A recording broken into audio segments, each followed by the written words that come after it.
Shalom, perkenalkan nama saya Friska Wulandari Lapasi. Saya merupakan anggota kelompok 5 dan saat ini saya akan menjelaskan terkait materi yang telah diberikan oleh Ner Berdinata Mesang selaku dosen mata kuliah MSDM.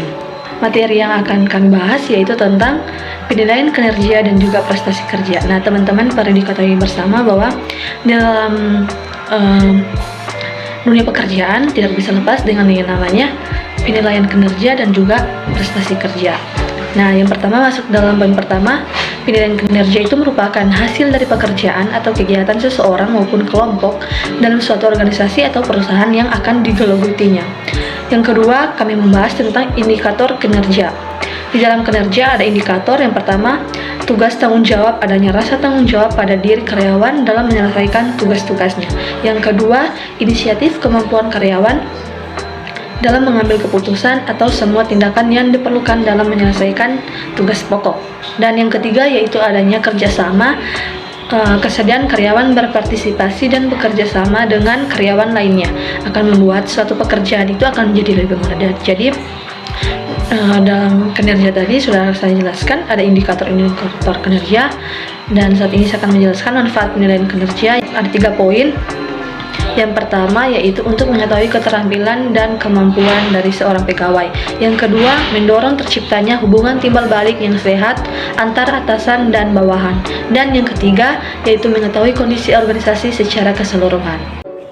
Hai, nama saya Privilia. Baiklah, saat ini saya akan menjelaskan apa sih prestasi kerja. Nah, prestasi kerja diartikan sebagai hasil kerja yang dihasilkan oleh seseorang dalam jangka waktu tertentu. Nah, prestasi kerja yang baik menunjukkan bahwa seseorang ini memiliki kemampuan dan kompetensi yang dibutuhkan untuk melaksanakan tugas dan tanggung jawab secara efektif dan efisien dalam suatu perusahaan atau organisasi tertentu. Nah, di sini kita juga harus memperhatikan faktor-faktor penting untuk mencapai prestasi kerja yang baik, yaitu yang pertama, meningkatkan produktivitas. Nah, meningkatkan produktivitas adalah kemampuan untuk menghasilkan lebih banyak hasil dalam waktu yang lebih singkat. Nah, hal ini dapat dilakukan dengan cara contohnya yaitu memperbaiki proses kerja.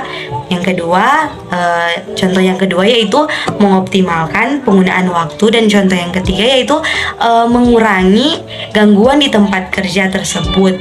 Dan yang kedua, faktor yang perlu kita perhatikan yaitu menyelesaikan proyek dengan sukses.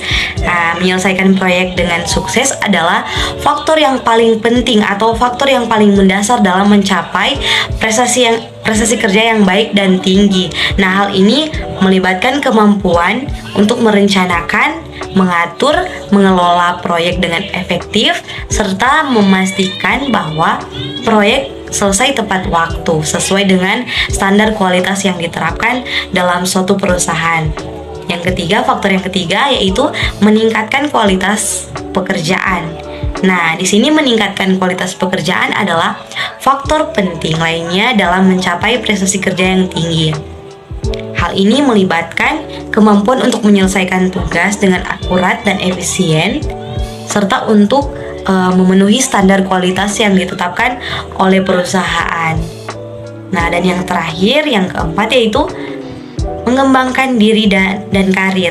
Nah, mengembangkan diri dan karir adalah faktor yang penting juga dalam mencapai prestasi kerja yang tinggi. Nah, hal ini melibatkan kemampuan untuk terus mau belajar dan berkembang dalam pekerjaan, serta untuk mencari peluang untuk mengambil tanggung jawab yang lebih dasar dan berkembang ke arah posisi yang lebih naik atau lebih tinggi lagi dalam perusahaan. Nah, dengan cara ini individu dapat terus meningkatkan kemampuan mereka dan mencapai prestasi kerja yang lebih baik atau lebih tinggi lagi. Nah, teman-teman, yang jadi kesimpulannya di sini yaitu prestasi kerja adalah aspek penting dalam pengukuran kinerja karyawan di tempat kerja atau dalam suatu perusahaan. Nah, untuk memastikan prestasi kerja yang baik dalam organisasi tersebut atau dalam perusahaan tersebut, perlu menetapkan kriteria prestasi kerja yang sangat-sangat amat jelas, menggunakan metode pengukuran yang tepat, menghasilkan atau memperhatikan faktor-faktor yang mempengaruhi prestasi kerja serta memberikan dukungan dan kesempatan pengembangan kepada terhadap karyawan dalam satu perusahaan tersebut. Mungkin sekian dulu pembahasan tentang prestasi kerja. Terima kasih, Tuhan Yesus memberkati. Shalom.